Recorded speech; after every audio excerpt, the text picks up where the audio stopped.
By the spring of 1945, the world that the German army once marched across with confidence had collapsed into ruin. The great front lines that had stretched from Normandy to the Baltic were gone, and what remained of the Wehrmacht was a fractured collection of exhausted men retreating across a landscape of burned cities and flooded fields. The roads were filled with the remnants of an army that no longer believed in victory. Men walking silently, stripped of rank and pride, carrying only hunger and confusion. For years, these soldiers had lived under a rigid structure of command and propaganda that promised glory, discipline, and superiority. But as the months of defeat dragged on, those illusions crumbled. What had begun as an army of conquest had turned into a desperate mass of survivors. Conscripts, farm boys, teachers, factory workers, and students drawn into a war they no longer understood. In the last weeks before Germany's surrender, tens of thousands of soldiers surrendered to the advancing Allied forces in the West. Many did so not from cowardice, but from exhaustion and the quiet realization that survival was all that remained worth fighting for.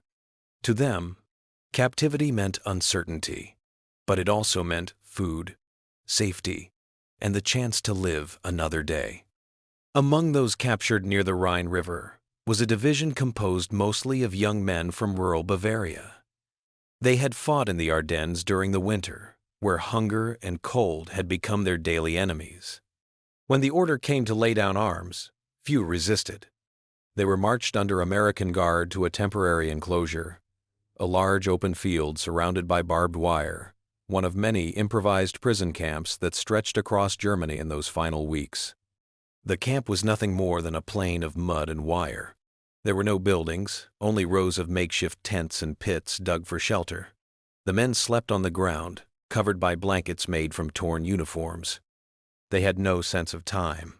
The days were measured only by hunger and the occasional distribution of food from the American supply trucks. For many, the sight of American soldiers was their first real glimpse of the world beyond the Reich's propaganda. The guards were not the monsters the posters had described. They were young, clean-shaven men, often smiling, sometimes curious. They spoke a language most prisoners did understand, but their tone carried no hatred. The food was simple: bread, soup, sometimes canned meat. It was more than most of them had eaten in weeks. When the first tins of rations were opened, the smell alone drew tears from some of the prisoners. Hunger had erased all pride. One morning, a group of American soldiers distributed small packages among the prisoners. Inside were items unfamiliar to many thin brown bars wrapped in paper, and bright orange fruits with a smell unlike anything they had known. The prisoners examined them with suspicion, unsure whether to eat or trade them. One soldier, cautious but desperate, bit into the orange and froze. The sweetness, the freshness, it was unlike any food he had tasted. Others followed, peeling the fruit with trembling hands. The chocolate, too, was a revelation. Its taste was foreign, almost overwhelming after months of starvation. Some ate it slowly, others devoured it in silence. For a few moments, the war, the suffering, and the humiliation of defeat vanished. What remained was something profoundly human, with the simple act of tasting sweetness for the first time in years, perhaps for the first time ever. For the American guards, it was an ordinary gesture, rations handed out as part of routine. For the German prisoners, it became a moment that would remain with them for the rest of their lives. As the sun set that evening, the field was quiet. The men lay in their makeshift shelters, their stomachs no longer empty for the first time in months. Above them, the sky glowed faintly red from the distant fires of a dying war. The world they had known was gone. But in the midst of defeat, a strange, unfamiliar feeling had appeared, the faint taste of peace. The days that followed settled into a rhythm that felt both endless and uncertain. The camp near Remagen grew each morning as more columns of prisoners arrived, thousands of them, until the field seemed to stretch to the horizon. The Americans called it a temporary holding zone, but for the men inside the barbed wire, it became a world of its own rest, a suspended reality between war and peace, guilt and survival. There were no barracks, no roofs, no real shelters. The prisoners dug shallow holes in the earth to shield themselves from wind and rain. Some stretched torn coats or tent scraps between wooden stakes. When it rained, the ground became a sea of mud. They slept pressed together for warmth, their boots serving as pillows, their rifles long since taken away. The Americans patrolled the perimeter, rifles slung over their shoulders, their expressions more weary than hostile. They were soldiers too, young men far from home, many of whom had fought in Normandy or the Ardennes. To them, these German captives were no longer enemies, but remnants of a defeated army, men to be managed, fed, and eventually sent away. Each morning began the same way: a whistle, shouted orders in English, the slow shuffle of men lining up for rations. Breakfast was often a slice of bread and watery coffee. Lunch might include beans or thin soup. It was hardly abundant, but for men who had lived on frostbitten potatoes and horse meat, it was a gift. Yet hunger was not the hardest part. It was the emptiness the sudden absence of command, of ideology, of purpose. For years, these men had been told what to think and when to act. Now there were no orders, only waiting. The discipline of the army lingered out of habit, but the uniforms, torn and filthy, no longer carried meaning. Some prisoners sat quietly, staring through the wire toward the American trucks beyond. Others carved pieces of wood, drew maps in the dirt, or whispered memories of home. A few had begun trading vod, bits of metal, scraps of soap, a cigarette stub, a single chocolate wrapper, once part of an American ration, passed from hand to hand as if it were a relic. At night, the camp was silent except for the wind. Men coughed, murmured in their sleep, or called out names that no one answered. The stars above looked the same as before, but the world beneath them had changed forever. Among the prisoners were men who had never known anything beyond their villages. They had joined the army as teenagers, believing the war would make them heroes. Instead, they had crossed half of Europe, only to find themselves lying in mud, surrounded by wire, their empire reduced to rumor. For the Americans, this mass of humanity was a logistical problem. Supplies were limited, and the war was not yet fully over. The guards did their duty efficiently, sometimes with indifference, sometimes with pity. They gave what they could, but there were too many mouths to feed, too many broken men to tend. One afternoon, a small truck entered the camp. It carried crates of supplies, medical kits, canned food, and something unexpected, a new batch of oranges and chocolate bars. The guards distributed them in small groups. The prisoners no longer reacted with disbelief. They accepted the gifts, quietly, almost reverently. But what changed was not just their hunger. For many, the food had become a symbol that, not of victory or defeat, but of a world beyond ideology, a world that still contained kindness, even in the aftermath of hatred. As the days turned into weeks, the camp began to resemble something less like a prison and more like a waiting room for rebirth. The men's faces, once hollow with suspicion, began to soften. Some even smiled when the Americans joked or shared cigarettes through the fence. The war had taken from them their homes, their comrades, and their beliefs. But in captivity, amid the mud and barbed wire, they discovered something their years of service had denied them. A faint, unfamiliar dignity, born not from strength, but from survival.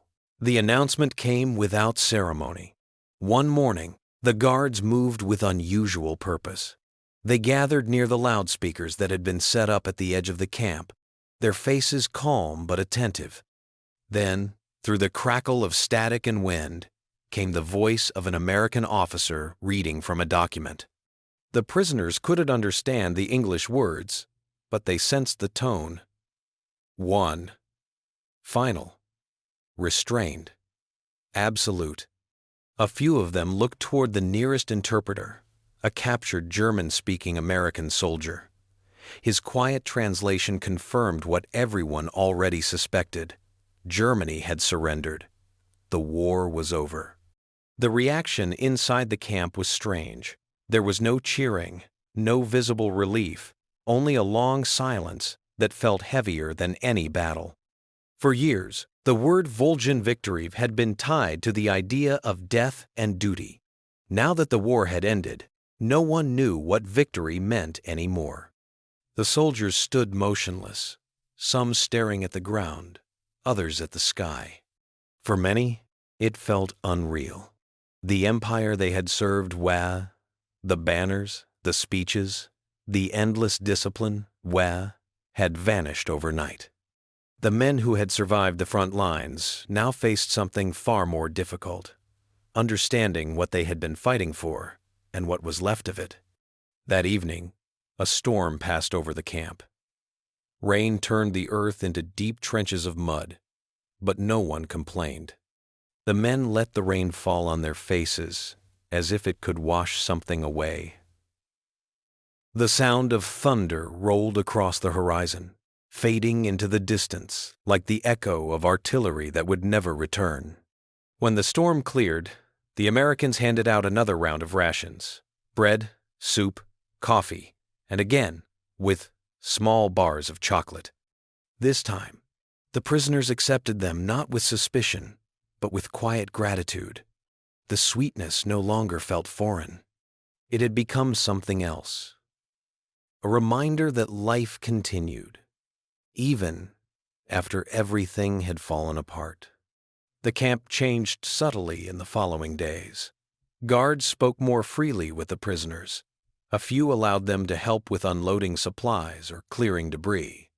The Americans had received their own news. The war in Europe was finished, but the fighting in the Pacific continued. Their expressions carried the fatigue of men who had survived only to face uncertainty again. Among the prisoners, routines began to form. Some built small ovens from tin and clay, baking flat pieces of bread over coals. Others repaired their uniforms with string and buttons scavenged from the ground. A few kept diaries on scraps of paper, recording the slow passing of days. One entry, later found by an Allied interpreter, captured the feeling that had settled over many. "We lost the war long before the guns stopped. We just didn't know it yet. We reached Eplis." The Americans occasionally brought newspapers printed in English. Though few prisoners could read them, the images were clear: ruined cities, Allied soldiers shaking hands, civilians returning to the streets. It was a world rebuilding itself, while they remained behind wire. Yet amid this quiet despair, something unexpected began to grow, but an awareness of shared humanity. The guards and the prisoners were separated by duty, but both were young, both had seen death, both longed to return home. Sometimes, when the sun set and the air cooled, the Americans would hum songs softly. The prisoners listened, and a few even recognized the melodies. It was during one of those evenings that an American guard tossed a small orange over the fence. A German soldier caught it awkwardly, then smiled. A small, hesitant smile that felt like rebellion against everything the war had taught him. The guard nodded, and for a brief moment, the line between captor and captive disappeared. The next morning, the camp awoke to a new kind of silence, not of fear or defeat, but of uncertainty. The war was over, but the meaning of peace had not yet been learned. The days after Germany's surrender unfolded with a calm that felt unnatural to men who had lived through years of chaos. The sounds of war, the thunder of artillery, the whine of aircraft, the shouts of command had vanished. In their place came a stillness that unsettled many of the prisoners more than battle ever had. Each morning began with the same whistle, the same slow rise from the damp ground, the same walk toward the ration lines. The food was predictable now: bread, beans, sometimes soup ruins. But it was steady. For men who had scavenged from battlefields and stolen from ruins, the regularity of meals was strange comfort. Hunger, once a constant enemy, had finally retreated. The camp itself began to change. The prisoners organized small groups to clean the grounds and dig drainage trenches. They built crude tables from boards and stones, creating something that resembled order. The Americans, recognizing this discipline, allowed it. In return, the men were given slightly larger portions and the occasional piece of fruit or chocolate. For the first time, the prisoners started to talk about life beyond the war. Some spoke quietly about their families, wondering if their homes still existed. Others discussed what they might do if they were released, whether there would be work, whether Germany itself would even remain a country. These conversations were hesitant, as if spoken dreams might break the fragile sense of safety that captivity had given them. A small library appeared in one corner of the camp. A few English and German books collected by the guards. A former teacher among the prisoners began to translate the simpler passages for the others. Reading became an escape wide, a way to remember that the world still contained knowledge, not just violence. The Americans maintained order, but gradually relaxed their posture. They no longer shouted commands. They gave gestures, trusting the men to understand. Some guards even shared cigarettes through the wire. There were no celebrations, no great gestures of forgiveness, only quiet acts of decency repeated until they felt normal. At night, when the camp grew still, the prisoners would sit together, watching the faint glow of distant cities returning to life. For many, this was their first true glimpse of peace, not as a victory, but as a slow rebuilding of the human spirit. The war had ended, but its echo remained in every movement, every cautious act of kindness. The men did not yet know that captivity itself would become the first lesson of freedom. As the weeks turned into months, the camp became less a prison and more a mirror, one that reflected not just the men's faces, but the truth they had avoided for years. The discipline that once defined them as soldiers faded, replaced by long stretches of silence and thought. With no more battles to fight and no orders to obey, they were left only with memory. For the first time, many began to speak openly about the war Vard, not in the language of propaganda, but in the quiet tone of regret.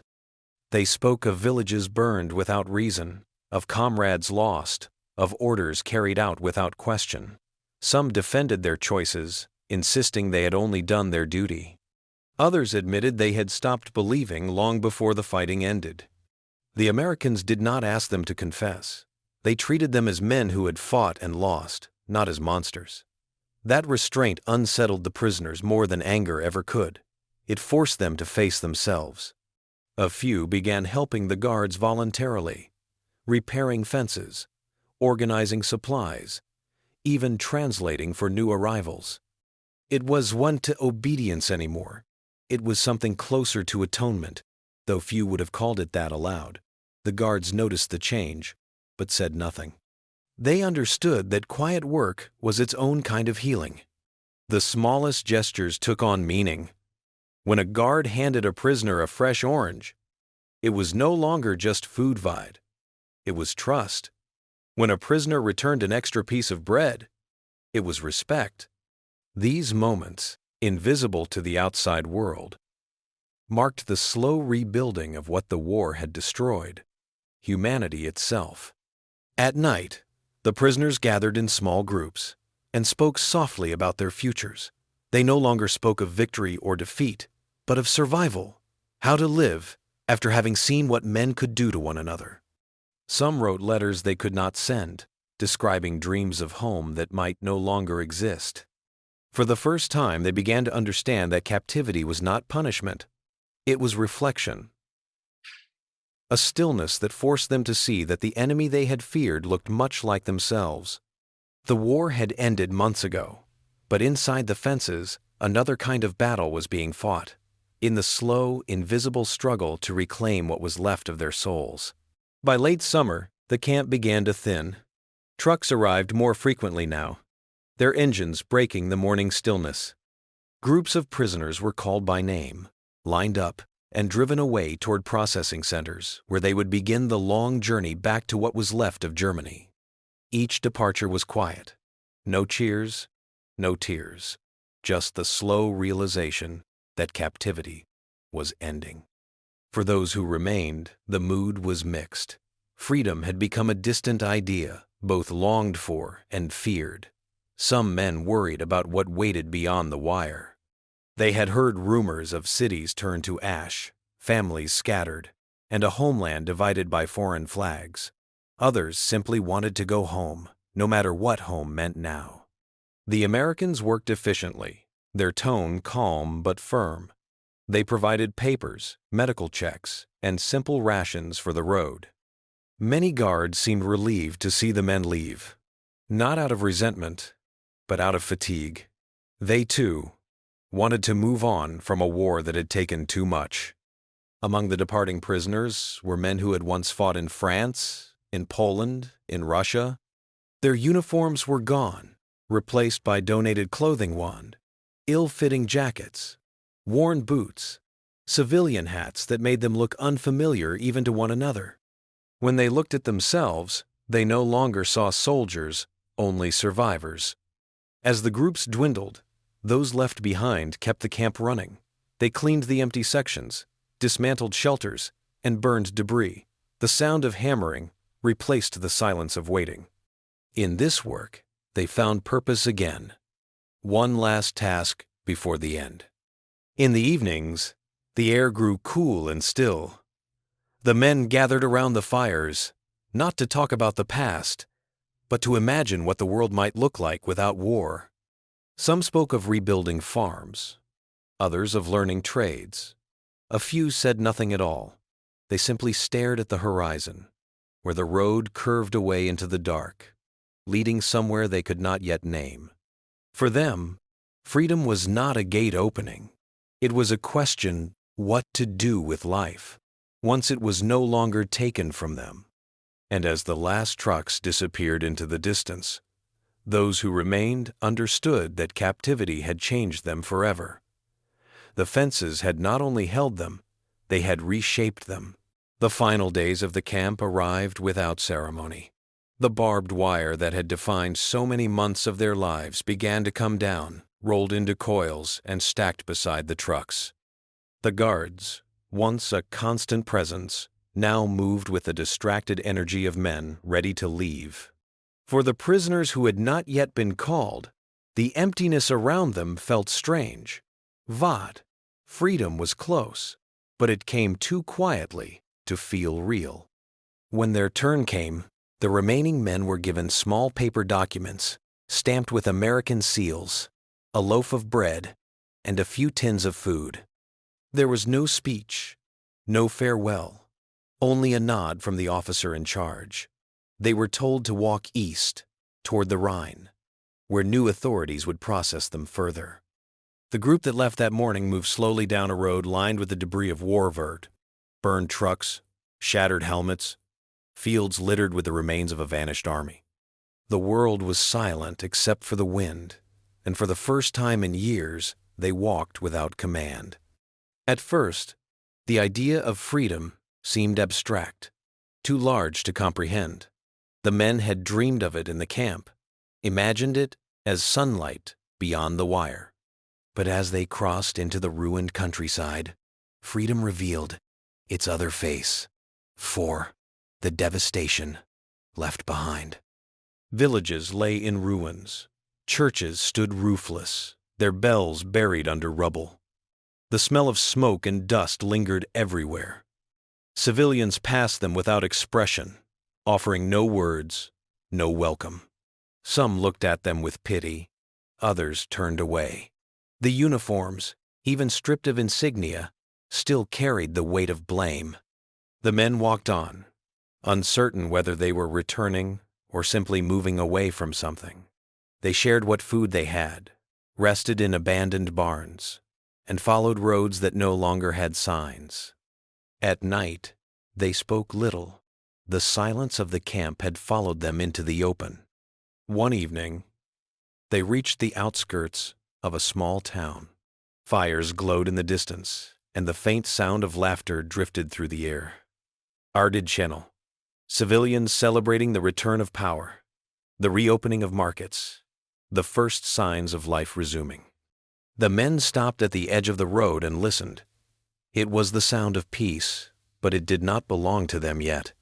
When they entered the town the next morning, they saw shops without windows, streets lined with rubble, and posters warning against looting. The few people who recognized them as former soldiers kept their distance. They were strangers in their own country, returning to a homeland that no longer existed. One of the men, once a mechanic, found the ruins of a factory he had worked in before the war. The roof was gone, the walls blackened. He stood there for a long time, hands trembling, before picking up a piece of metal from the ground. It was a fragment of a machine, rusted but intact. He put it in his pocket, not as a souvenir, but as proof that something could still be rebuilt. That night, the group camped near a river. Someone had found an orange in a half-ruined store. They passed it around, each man taking a small piece. The sweetness tasted different now, no longer shocking, but fragile, as if it might vanish at any moment. In the quiet that followed, the men realized that captivity had not ended with the opening of the gates. The fences had been taken down, but the war still lived inside them. Their memories, their guilt, their uncertainty. Freedom, they understood, was not given. It had to be learned again, like the first taste of something once thought impossible. And so they slept under the open sky, no longer prisoners of the Americans, but not yet free men either. One, caught between what they had survived and what they still had to become. Years passed. The war faded into history, first as headlines, then as stories told in quiet voices. The men who had once slept in mud behind barbed wire scattered across a divided Germany, each carrying his own version of the same memory: Fanger, the surrender, the strange sweetness of an orange in captivity. Life returned, but not as it had been. Cities rose again from the ashes. Factories reopened. Children filled schools, and trains began to move through the rebuilt stations. For most of the former prisoners, the struggle shifted from survival to silence. They rarely spoke of the war, not because they had forgotten, but because they knew that words could not explain what it meant to lose everything, with their Potter, including the meaning of victory. Some of them found work as laborers, mechanics, or farmers. Others drifted through years of uncertainty, building new families while quietly mourning the old ones that had disappeared. The memories of the camp returned in fragments, the sound of rain on canvas, the faces of men now lost, the strange kindness of the guards who had shared their food. For many, the first taste of chocolate and oranges had become more than a detail of captivity. It was a moment when the world had revealed its contradiction. After years of hatred and destruction, sweetness had arrived not as a reward but as mercyvod, proof that humanity could survive even in the ruins of ideology. One man, once a soldier from Bavaria, now an old man with silver hair, often thought back to that morning when the Americans had handed out the fruit. He lived quietly on a small farm outside Munich, tending to apple trees and writing letters he never sent. In one of them, found after his death, he wrote, "That remember the taste of the orange more clearly than any victory, any march, any speech. It was the first time I understood that the world was larger than the war that tried to define it." Another former prisoner became a teacher in a small school near Bremen. On the first day of class each year, he would bring an orange and a chocolate bar, placing them on his desk. When students asked about them, he would say only, "Wine." These are things that once meant survival. Wine. Few ever understood what he meant, But he kept the ritual, quietly honoring the moment when he first learned that kindness could exist even between enemies. By the 1960 seconds, most of the camps were gone, their fields reclaimed by grass and time. Only a few rusted fence posts and faded photographs remained. Visitors walking across those grounds might never guess what they had once held. Tens of thousands of men stripped of certainty, slowly discovering the meaning of peace through small human gestures. Those who had lived through it carried the memory like a quiet pulse beneath the years. When they smelled oranges in the markets or saw children unwrapping chocolate, something stirred inside them. Not sorrow, not joy, but a deep awareness of how fragile civilization truly was, and how easily it could return if people remembered what it meant to be human. In the end, their story was not one of triumph or tragedy, but of transformation. The war had broken them, captivity had humbled them, and yet, in that humility, they had found a kind of redemption. The sweetness of that first orange, the taste of that chocolate vom, these became the symbols of a lesson learned too late for many, but preserved by those who lived to tell it, that even in defeat, kindness can be stronger than power, and mercy can rebuild what hatred destroys. And so, in the quiet corners of a peaceful Germany, old men who had once marched under a fallen flag lived out their remaining days in silence, carrying with them the memory of that moment when, for the first time, they understood that the world and the people in it were far more complex than the war that once defined them. The fences were gone, the weapons were buried, but the taste of that first orange would never fade.